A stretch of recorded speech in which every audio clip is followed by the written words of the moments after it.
Alléluia. Merci Seigneur, je m'adresse à vous ce matin, je suis heureux de vous retrouver par caméra interposée. Bientôt, nous allons pouvoir nous voir en chair et en os, ça va nous faire plaisir. On va se réjouir, on pourra chanter des cantiques à Dieu, on pourra se réunir dans l'église à nouveau. Merci Seigneur, parce que nous avons un Dieu bon, un Dieu qui va intervenir. Et j'avais dit à quelques-uns qu'à partir de la Pentecôte, bien sûr, il va y avoir des bouleversements. Et nous croyons que le Seigneur va encore bénir à travers ce que nous allons entreprendre, à travers les réunions, à travers les partages que nous allons faire. Merci Seigneur. Alléluia. Je vous dis bonjour à tous. Je suis encore le pasteur Rabot Christophe, pour ceux qui ne me connaissent pas, qui nous rejoignent. Et je suis le pasteur de l'église de Pentecôte, un cœur pour Dieu à passer. Et je bénis le Seigneur de pouvoir encore partager la parole avec vous ce matin. Mais le sujet est grave ce matin, le sujet est important. Et nous allons voir ce matin ce que le Seigneur a mis à cœur, que ce que le Seigneur veut nous dire à travers un message très particulier. Ce message, ce matin, s'intitule « Les églises mensonges des derniers temps ». C'est quelque chose de très révélateur, et nous allons comprendre à travers le message, et vous allez être interpellés à travers ce message, à travers la parole du Seigneur.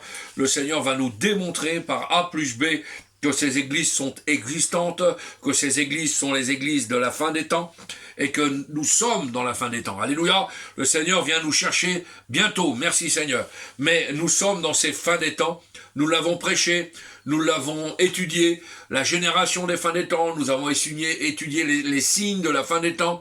Mais Seigneur, ce matin, le Seigneur nous a interpellés, va nous interpeller par rapport à ce message merveilleux, qui est donc les églises mensonges de la fin des temps, et en particulier un exemple flagrant, l'église de la Odyssée. Alléluia. Merci Seigneur ce matin de vous voir, ça me réjouit mon cœur. Merci à vous tous qui me suivez. C'est un privilège que nous avons de pouvoir étudier la parole du Seigneur ensemble. Et nous allons commencer par une première lecture ce matin qui se trouve dans l'évangile de Matthieu. Matthieu 24, verset 48. Une première lecture d'introduction, et vous allez voir pourquoi j'ai pris cette lecture d'introduction. Matthieu 24, verset 48. Amen. On fait la lecture ensemble. Matthieu 24, verset 48. Mais si c'est un méchant serviteur qui dit en lui-même, mon maître tarde à venir, et c'est ça qui va nous intéresser tout particulièrement. Mon maître tarde à venir. S'il se met à battre ses compagnons, s'il mange et boit avec les ivrognes, le maître de ce serviteur viendra le jour où il ne s'y attend pas et à l'heure qu'il ne connaît pas. Il le mettra en pièces et lui donnera sa part avec les hypocrites.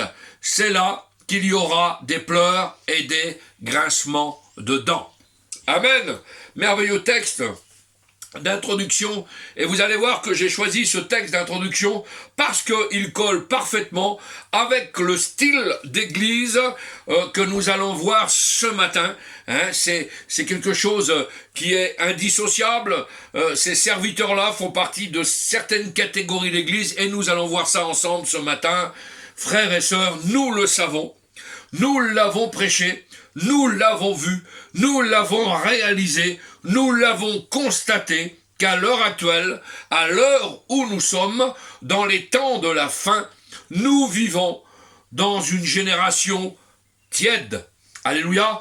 Nous n'avons pas besoin d'être des théologiens, d'avoir des cerveaux à 4 étages pour comprendre ce que nous voyons autour de nous. Nous sommes arrivés actuellement à l'époque de ces églises des temps de la fin. Et donc le message de ce matin sont les mensonges des églises des temps de la fin, avec cet exemple que Dieu nous donne, particulièrement l'église de Laodicée. Nous sommes dans ces temps-là. Alors Laodicée, pour certains, peut-être vous ne savez pas ce que c'est. Alors on va faire une première explication. C'est une église qui a été décrite dans le livre de l'Apocalypse, le dernier livre de la parole du Seigneur, et qui va se trouver à la fin des temps. Cette église se trouve à la fin des temps. L'église de Laodicée, et je vais vous lire le message venant du ciel, et nous allons lire ce texte ensemble qui se trouve dans Apocalypse. Ce genre d'église-là, ce genre d'église laodicéenne, il y en a beaucoup, et vous allez le voir à travers le message de ce matin. Voici ce que dit la parole de Dieu ce matin en fonction de ces églises, et nous allons faire cette lecture ensemble dans Apocalypse 3, à partir du verset 14 ce matin. Amen. Apocalypse 3, verset 14. Écrit à l'ange de l'église de Laodicée. Voici ce que dit l'Amen, le témoin fidèle et véritable, le commencement de la création de Dieu. Et là, on s'adresse directement à l'église. Je connais tes œuvres. Je sais que tu n'es ni froid, ni bouillant. Puisses-tu être froid ou bouillant? Ainsi, parce que tu es tiède et que tu n'es ni froid, ni bouillant, je te vomirai de ma bouche. Parce que tu dis, je suis riche, je me suis enrichi, et je n'ai besoin de rien. Et parce que tu ne sais pas que tu es malheureux, misérable, pauvre, aveugle et nu, je te conseille d'acheter de moi de l'or éprouvé par le feu, afin que tu deviennes riche, et des vêtements blancs, afin que tu sois vêtu, et que la honte de ta nudité ne paraisse pas, et un collier pour oindre tes yeux, afin que tu vois. Moi, je reprends et je châtie tout ce que j'aime. Haïs donc du zèle et repens-toi. Voici, je me tiens à la porte et je frappe.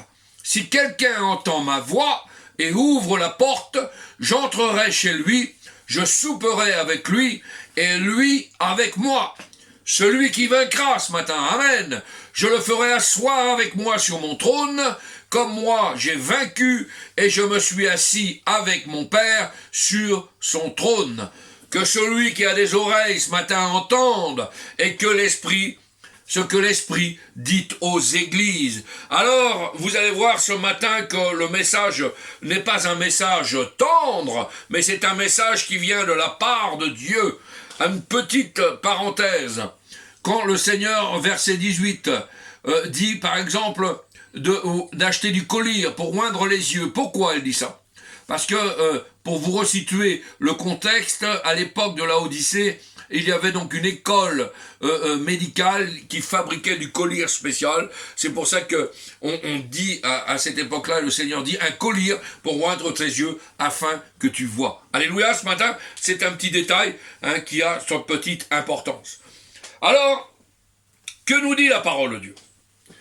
Jésus a prophétisé que ça arriverait dans les derniers temps, qu'il y aurait un genre d'église exactement tel que ceux que je viens de vous lire par rapport au message de Laodicée. Nous sommes dans l'église de la fin des temps. Et nous sommes dans la fin des temps. Et le Seigneur a dit, Jésus a dit, il l'a dit. Alors ce qu'il faut faire ce matin est très simple. Il faut comparer ce que Jésus a dit au sujet de cette église tiède, qu'il va littéralement vomir, et de ce qui est appelé aujourd'hui l'église de Jésus-Christ. Il faut regarder, et il faut comparer, et nous allons le faire ce matin, pour avoir des points de désaccord, des points d'analyse, des points de construction, pour rebâtir pour ceux qui ne sont pas dans la vérité. Alléluia. Jésus a dit qu'à la fin des temps, il y aurait un système religieux, dit chrétien, qui monterait et qui évoluerait dans les derniers jours de la civilisation humaine. Et ce système religieux, dit chrétien, se vanterait d'être riche matériellement, d'être grandissant en nombre, d'être suffisant à lui-même, et ayant une grande influence dans le monde, et gagnant en visibilité, en puissance, tout en refusant, bien sûr, bien évidemment, toute correction et tout examen qui pourrait venir de la part de Dieu.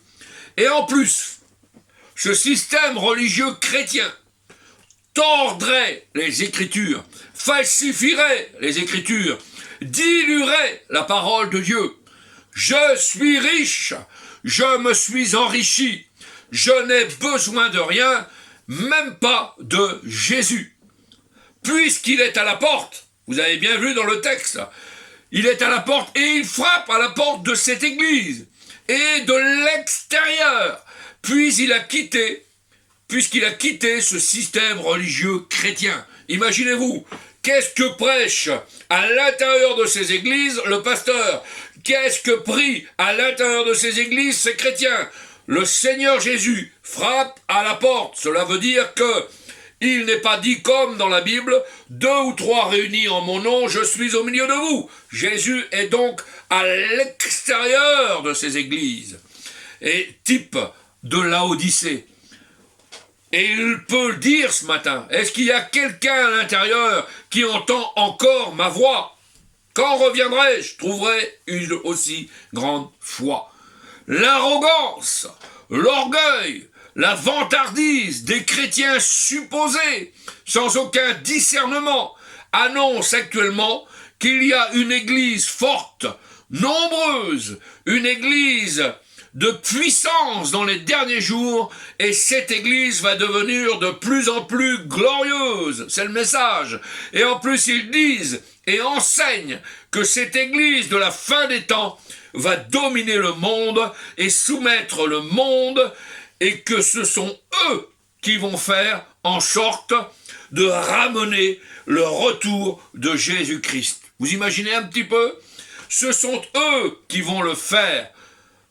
Mensonge, mensonge et mensonge de la Odyssée. C'est très important ce matin. Dans cette église nombreuse, qui est une église occidentale, nous voyons le mensonge de la Odyssée se répandre partout de nos jours. C'est quelque chose d'extraordinaire. Certains dans ce genre d'église disent que le prochain président, par exemple, du pays, sera chrétien, parlera en langue, sera baptisé en Saint-Esprit, et qu'il va y avoir maintenant de très grands projets de construction par des évangélistes ordonnés de Dieu, que le Seigneur actuellement est en train de préparer des leaders qui suscitent de grands projets pour prendre position, des rôles dans les gouvernements du monde. Laissez-moi vous dire ce matin que ce genre de message, ce genre de parole est très, très dangereuse.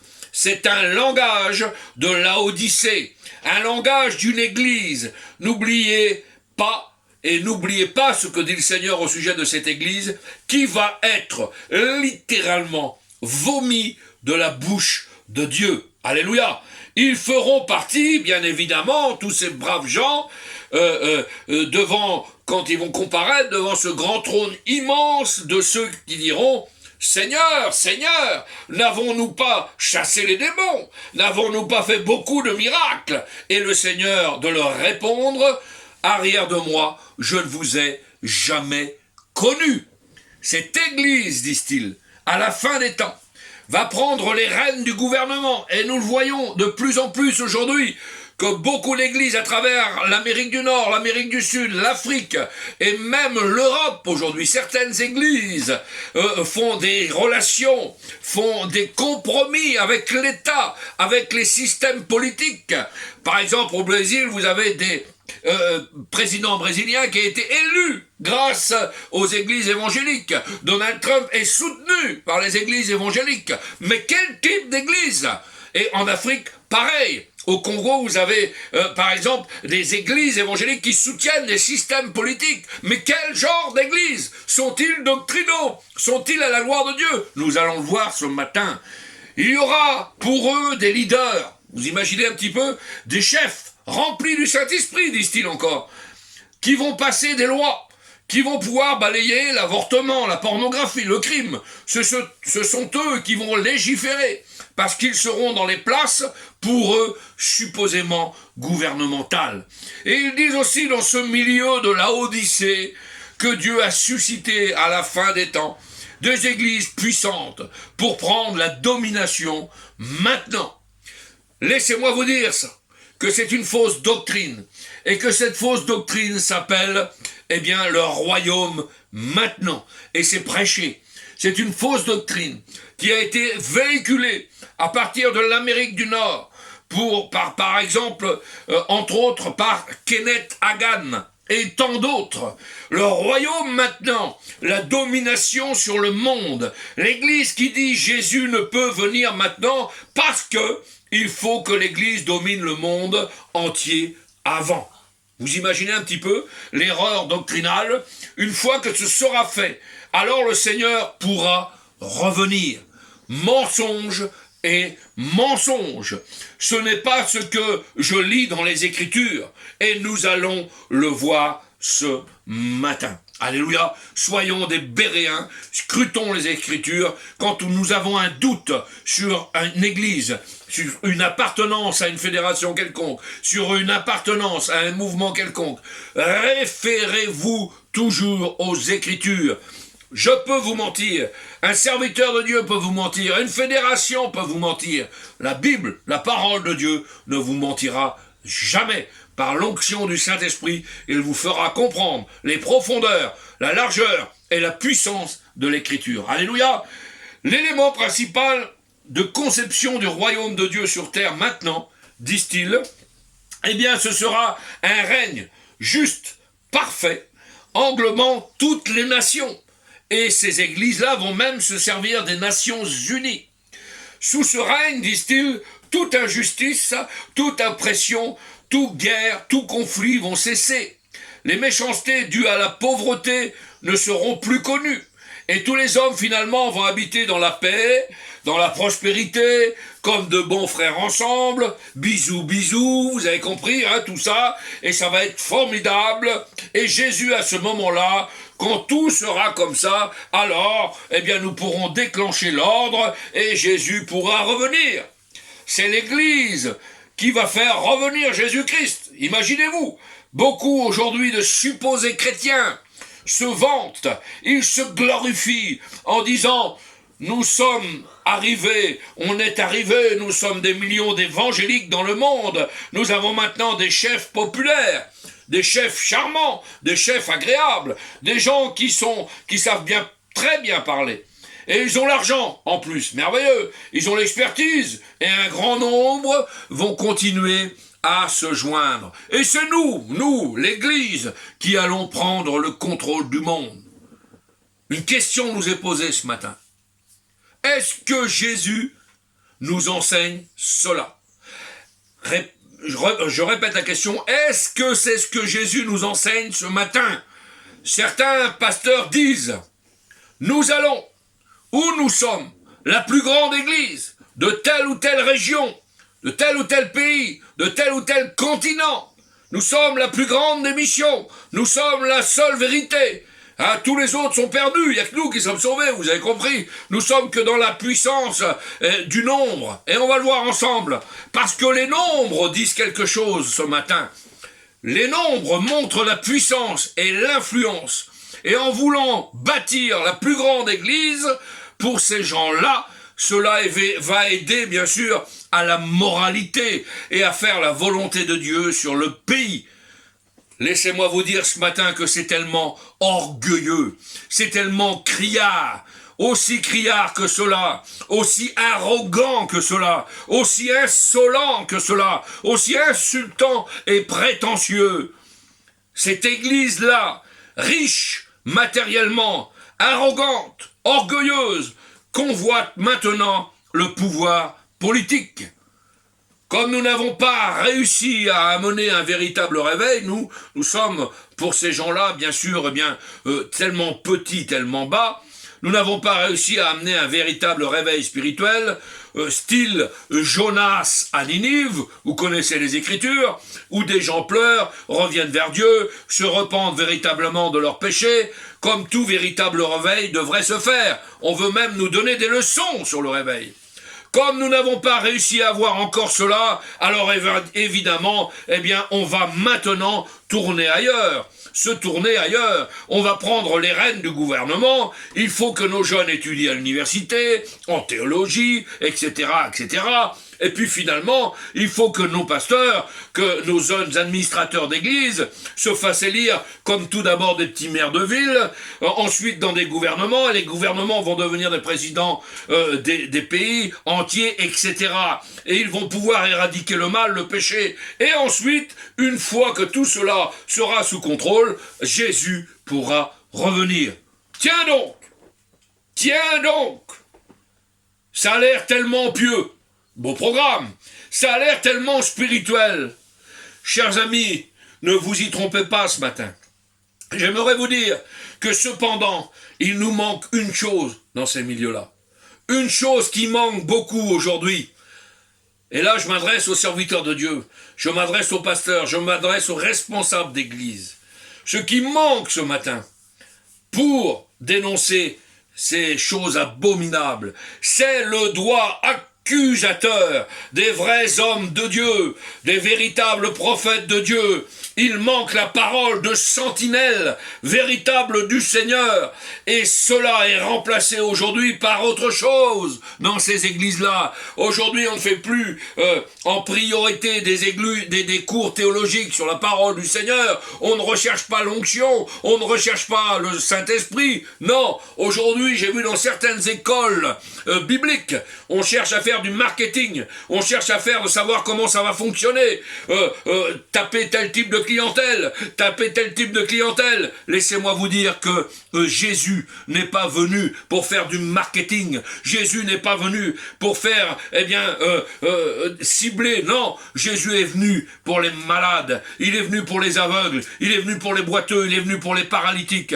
Et nous devons continuer à évangéliser coûte que coûte et toujours à pouvoir dénoncer les dérives de ces églises de la fin des temps. Ces églises mensonges. Vous savez, aujourd'hui, quand on dit la vérité, on n'en veut plus de ces hommes de Dieu. Non, on n'en veut plus. On ne veut plus les sentinelles qui nous avertissent. On ne veut plus de ces gens qui viennent vous reprendre pour nos péchés. On ne veut plus de ces gens qui viennent nous reprendre pour notre amour de l'argent. On n'en veut plus de ça. Non, on ne veut plus des gens qui viennent nous reprendre pour notre impureté. On ne veut plus de gens qui viennent nous reprendre pour notre sexualité effrénée. On ne veut plus de ce genre de ministère. Non, on veut des églises bateaux, hein? Oui, ni froides, ni bouillantes, un peu tièdes, on est bien à l'intérieur, on va le voir tout de suite. Donc à l'église de Laodicée, dans cette église-là, cette église dont le Seigneur dit « Je te vomirai de ma bouche ». Dieu ne dit pas cela des païens, là, hein? On ne parle pas de païens. Non, il dit cela à une église chrétienne. « Je te vomirai de ma bouche ». Croyez-le ou non, cette église, Laodicée, sera vomi littéralement de la bouche de Dieu. Dieu n'est pas du tout impressionné par cette église qui est bouffie d'orgueil, d'estime d'elle-même. Non, c'est une église tiède, l'église de Laodicée. En réalité, elle n'est pas destinée à dominer avec puissance, avec autorité, de quelque sorte. Quel est le destin de cette église ? Eh bien, son destin, c'est d'être jugé par Dieu, condamné par Dieu, vomi de la bouche du Seigneur. Évidemment, nous avons dans ce milieu dit chrétien la pire sorte d'aveuglement spirituel. Donc, par conséquent, il y a un manque incroyable de discernement. Ça vous est jamais arrivé de tomber sur des chrétiens qui sont un petit peu bateaux comme ça, là, et qui viennent vous reprendre sur certaines choses. Quand on dit la vérité, ah, vous manquez d'amour. Quand on dit, es-tu sauvé? Ah, tu ne jugeras point, mon frère. Laissez-moi vous dire que la parole de Dieu n'est pas comme ça. Le Seigneur est venu par grâce pour sauver, bien sûr, pas de problème, mais il vient aussi pour juger. Alors, quel message avons-nous dans notre cœur ce matin? Il y a un manque incroyable de discernement. Tu ne sais pas, dit la Bible, sur ces gens-là. Christ leur dit, tu ne sais pas. Qu'est-ce qu'ils ne savent pas? Nous, quand nous ne savons pas, vous ne savez pas. Vous êtes ignorant. Quelqu'un qui ne sait pas, il est ignorant. L'église de la fin des temps, glorieuse, riche, nombreuse, qui n'a besoin de rien. Tu ne sais pas que tu es aveugle et que tu es pauvre. Ah non, Seigneur, c'est pas possible. Pas notre église. te rends compte, on a la plus grande église de la région, on a la plus grande ceci, on a les plus grands messages. C'est quelque chose... Non, pas possible, Seigneur, pas nous. Regarde ce qu'on a, regarde nos bâtiments, nous sommes riches en immobilier, regarde nos bureaux, regarde les courbes marketing, regarde la maquette, regarde ce que nous avons instauré, regarde toutes ces choses-là. Le Seigneur te dit ce soir et ce matin, tu es pauvre, dit le Seigneur, pauvre et aveugle. Samson, l'exemple de Samson, ne savait pas que l'Esprit de Dieu s'était retiré de lui et il pensait que Dieu était toujours avec lui. Tout en vivant dans le péché avec une prostituée. Le jour où il était, imaginons, le jour où il était au pupitre avec la parole de Dieu, merveilleux, il accomplissait des choses merveilleuses au nom du Seigneur. Mais quand la nuit venait, eh bien, escapade, changement de programme. Il ne savait pas. Il faut que je sois, moi, comme un gardien de troupeau, un bon berger, ancré dans la doctrine de Dieu. Et il faut ce matin que je sois en ligne. Il faut et je dois ce matin dire ce que Jésus dit sur cette église des derniers jours. Je te vomirai de ma bouche. C'est un dégoût. Je dois absolument dire ce que Jésus dit. Je dois aimer ce que Dieu aime. Et je dois haïr ce que Dieu haït ce matin. Et il haït ce genre d'église. Donc, je n'ai pas de cohabitation avec ce genre d'église. Jésus va déchirer la vitrine, il va casser la vitrine, il va déchirer la façade et dévoiler la vérité sur cette église. Cette église de la Odyssée. Elle n'est pas du tout ce qu'elle dit être, et elle n'est pas du tout ce qu'elle pense être. Tu dis, je suis riche. Eh bien, je vais te dire la vérité ce matin. Tu dis, je suis riche. La vérité et la réalité pour toi, c'est que tu es pauvre et tu n'es pas riche. Tu dis que tu t'es enrichi et que tu n'as besoin de rien. Je vais te dire la réalité. Tu es un misérable. Tu es dans une misère extrême au milieu de tes supposés chrétiens. Par centaines et par milliers. Tu n'es pas forte, n'ayant besoin de rien. Je vais te dire la vérité, Église. Tu es complètement nue et honteuse ce matin. C'est une église qui est sur le point d'être coupée pour toujours de Dieu, sectionnée, retranchée de l'arbre comme une branche qui va être totalement morte.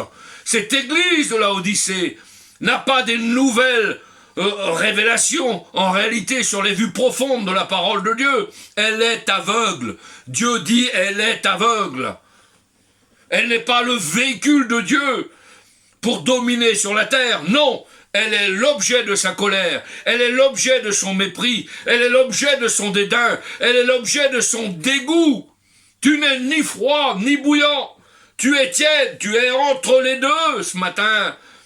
Alors on ne peut pas dire que tu es froid parce qu'il y a un petit peu de soubresaut, de brin de chaleur. Mais on ne peut pas dire que tu es bouillant non plus. Tu es entre les deux. Et Dieu ne veut pas de ça. Ni froid, ni bouillant, je te vomirai, dit l'Éternel. Exemple. Rappelez-vous d'Israël. Le peuple d'Israël vient de sortir d'Égypte. Imaginons, revenons un petit peu dans l'Ancien Testament. Ils sont au pied de la montagne de Sinaï. Moïse est monté vers le Seigneur sur la montagne pour recevoir les 10 commandements. Il est parti. Il n'est pas là, dans le camp. Mais il va bientôt redescendre. Mais le peuple ne sait pas quand. Alors finalement, comme il tarde, ça fait plusieurs jours, plusieurs semaines. Eh bien, le peuple dit, on pourrait faire une petite fête en l'honneur de l'Éternel. En l'honneur de l'Éternel, hein? On pourrait un peu se distraire. Qu'est-ce qu'on a appris en Égypte? À nous distraire. Comment ils faisaient les Égyptiens? Eh bien, des concerts. Eh bien, on va faire un concert, on va faire une petite fête. Et puis, ils se font un veau d'or. Et hop, c'est la fête pour le Seigneur. Vous savez comment cela s'est terminé? Des milliers de morts. Dieu a jugé. Et Dieu jugera. Le jugement de Dieu est terrible. Et aujourd'hui, beaucoup de chrétiens, beaucoup d'églises ne marchent plus sous la sainte crainte de Dieu. Alléluia. C'est quelque chose d'extraordinaire. Quand Josué est redescendu, attendant dans la montagne Moïse, qui redescendait à mi-montagne, eh bien, ils ont écouté les deux. Ils ont écouté quoi? Qu'est-ce qui se passe en bas? Ils ont entendu du bruit. Et qu'est-ce qu'il a été dit? Dans la parole, ce n'est ni un cri de vainqueur, ni un cri de vaincu. Ce sont des gens qui chantent.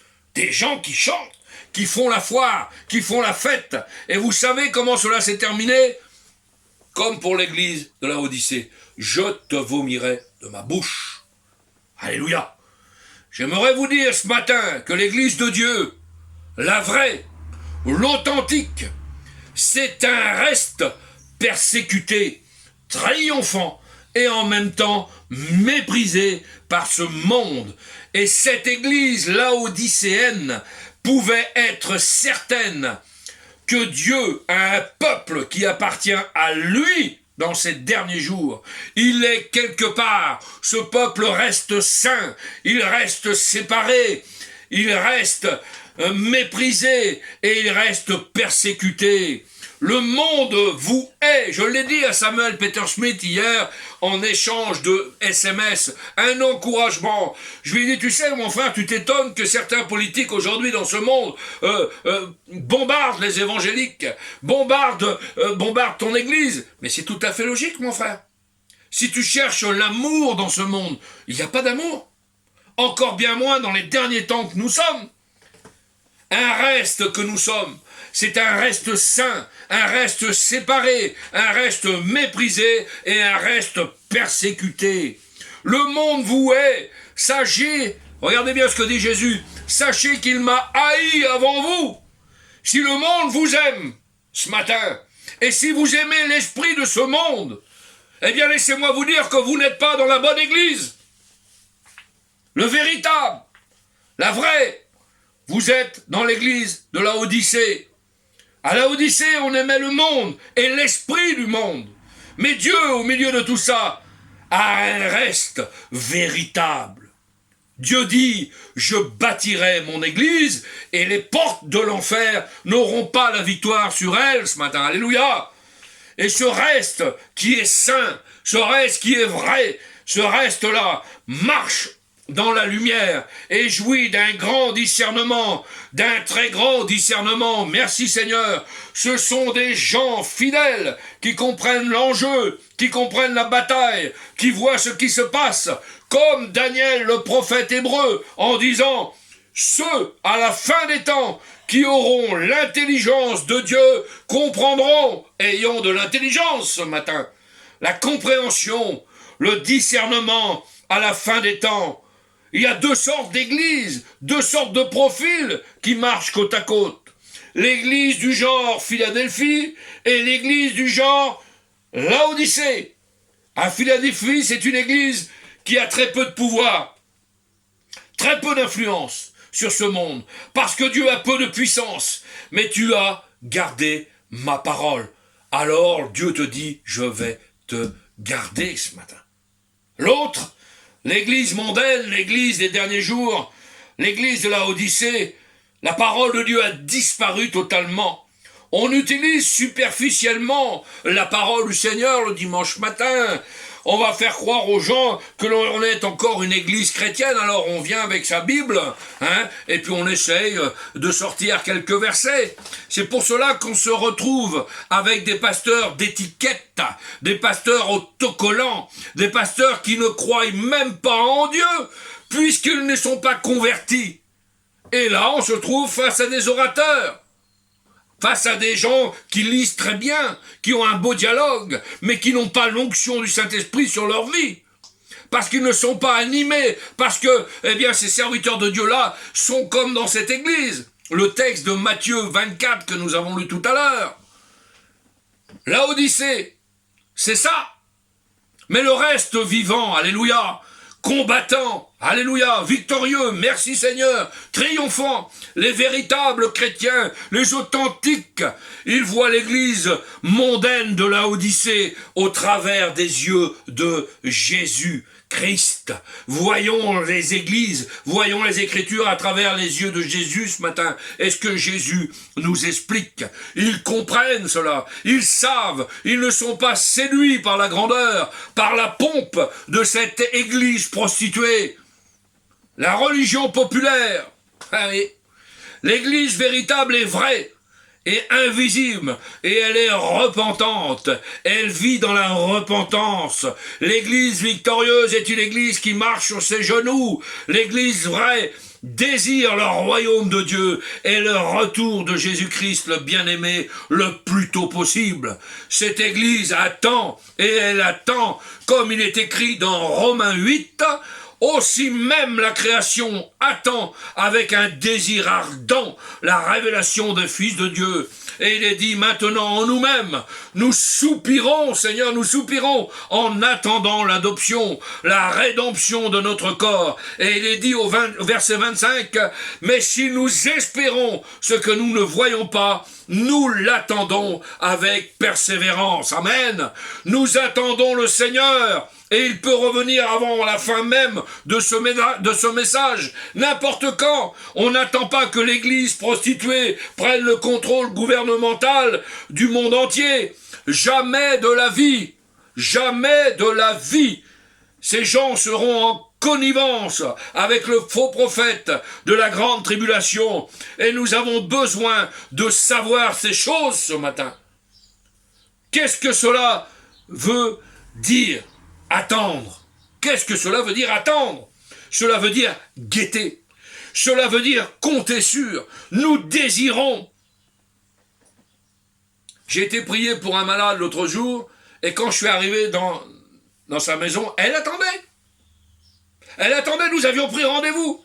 C'est quelque chose le serviteur de Dieu vient. Le pasteur vient. J'attends quelque chose, j'attends que nous soyons cette église vraie qui attend l'époux. Alléluia. Ça veut dire espérer, attendre, c'est la même racine. Nous attendons le Seigneur à n'importe quel moment. Je ne sais pas, il va venir soudainement, et non pas comme ceux qui sont dans la doctrine du royaume maintenant, vous avez bien compris. L'église authentique et vraie ne peut pas d'aucune manière jouir de la faveur et de la bonne volonté de ce monde impie. C'est impossible. Nous sommes haïs. L'esprit qui est en eux est incompatible avec l'esprit qui est en nous. C'est impossible. Et ces chrétiens qui font partie de l'église de la Odyssée, c'est la même chose. Leur esprit et le nôtre est incompatible. Ça ne fonctionne pas. On ne parle pas la même langue. On ne parle pas des mêmes choses. On ne parle pas des mêmes valeurs. L'église vraie tremble devant ce livre qui est la parole du Seigneur. Crois ce matin la parole de Dieu. Quand est-ce que nous allons faire face devant les avertissements de Jésus-Christ? Quand est-ce? Jésus a dit dans Marc 8, verset 34, « Si quelqu'un veut venir après moi, qu'il renonce à lui-même. » Alléluia. Est-ce que l'on a renoncé à quelque chose? Et se change son instrument de... Est-ce qu'on se charge de son instrument de torture? La croix qui me suit. Est-ce qu'on est capable de se charger de ça? Si le monde vous hait, sachez qu'il m'a haï avant vous. Vous trouverez ça dans l'évangile de Jean. Qu'est-ce que le Seigneur nous a dit? Si le monde vous hait, sachez qu'il m'a haï avant vous. Si vous apparteniez au monde, le monde aimerait ce qui est à lui, parce que vous n'êtes pas du monde. Le monde vous hait.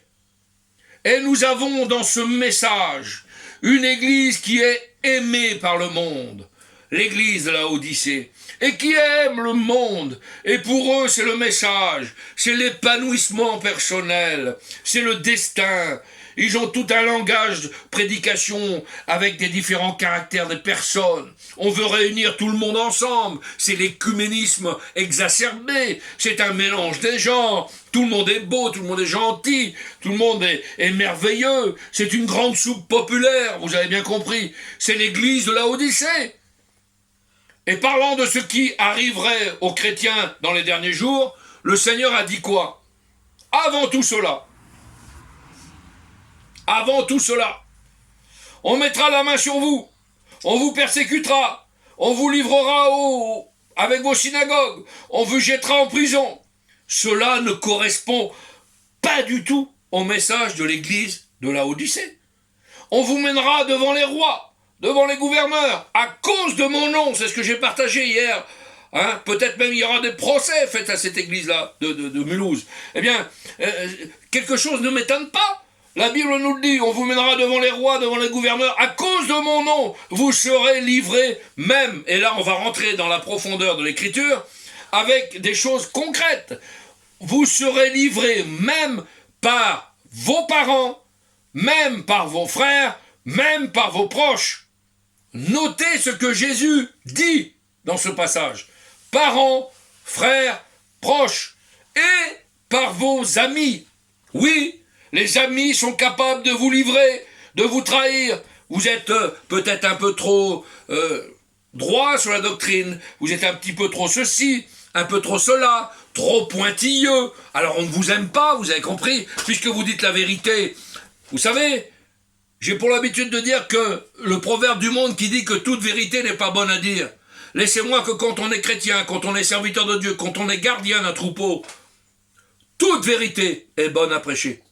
Toute vérité biblique est bonne à prêcher. Ne cachons rien. La Bible dit, et l'apôtre Paul dit, prêchez la Bible sans rien cacher. Mais souvent la vérité fait mal. Mais c'est pas une vérité pour détruire. Ce n'est pas une vérité pour tuer son prochain. C'est une vérité pour rétablir un bilan de vos vies et que, à travers cette vérité, vous puissiez être relevés, être encouragés et que vous puissiez, bien sûr, faire partie de ce fabuleux voyage vers le ciel. L'Église va être bientôt enlevée et je veux que vous fassiez partie de ce voyage. La Bible va encore plus loin. Il fera mourir plusieurs d'entre vous. Vous serez haïs de tous à cause de mon nom. Il n'avait pas dit, vous serez aimés de tous à cause de mon nom. Waouh, ça serait génial ça, hein? Vous serez aimés de tous à cause de mon nom. Non, le Seigneur ne dit pas ça. Il dit, vous serez persécutés et beaucoup vont mourir d'entre vous. Vous serez haïs de tous à cause de mon nom. Mais quand on vous dit, vous serez aimés de tous, c'est ce que l'église de Laodicée dit. Mais la réalité, Jésus nous l'a dit, vous serez haïs, vous ne serez pas aimés à cause de mon nom, à cause de ce que je représente, à cause de ma parole, parce que vous voulez rester fidèles. Laissez-moi vous dire ce matin qu'il est impossible, il est absolument impossible pour une église vraie et n'importe lequel de ses disciples et dirigeants d'être approuvé ou accepté par le monde ou par une église mondaine. Tous ceux qui veulent vivre pieusement en Jésus-Christ seront persécutés. C'est un fait que l'on ne peut pas changer. Un homme pieux, une femme pieuse, une église pieuse sera persécutée, sera diffamée par le monde, par ses rois, par ses gouverneurs. Jésus ne permettra aucune exception à cette règle parce qu'il a averti. Et quel est son avertissement? Écoutez bien ce matin, malheur, il n'a pas dit bonheur, hein, heureux, non, malheur, quand tous les hommes diront du bien de vous, parce que c'est ainsi qu'agissait leur père à l'égard des prophètes qui étaient faux. Malheur à l'église de Laodicée, pas bouillante, pas froide, mais tiède. Un petit peu de religion le dimanche matin et tout le monde est content. Si le monde vous accepte, ce sera peut-être uniquement parce que vous avez enlevé la croix de la prédication et ôté la croix de l'évangile. C'est la pire affaire qui peut jamais vous arriver. Vous savez, les messages, les axes centraux de la parole du Seigneur sont très simples. Enlevez la croix et puis vous n'avez plus d'évangile. La croix est une folie, ouais, pour ceux qui périssent. Mais pour nous qui sommes sauvés, nous l'avons vu jeudi. C'est une puissance. Alléluia. Alléluia. Oui, Seigneur. C'est une puissance, la croix. Prêchons la croix. Prêchons Jésus-Christ ressuscité. Prêchons le péché. Prêchons l'enfer. Prêchons les choses qui sont adéquates. Alléluia.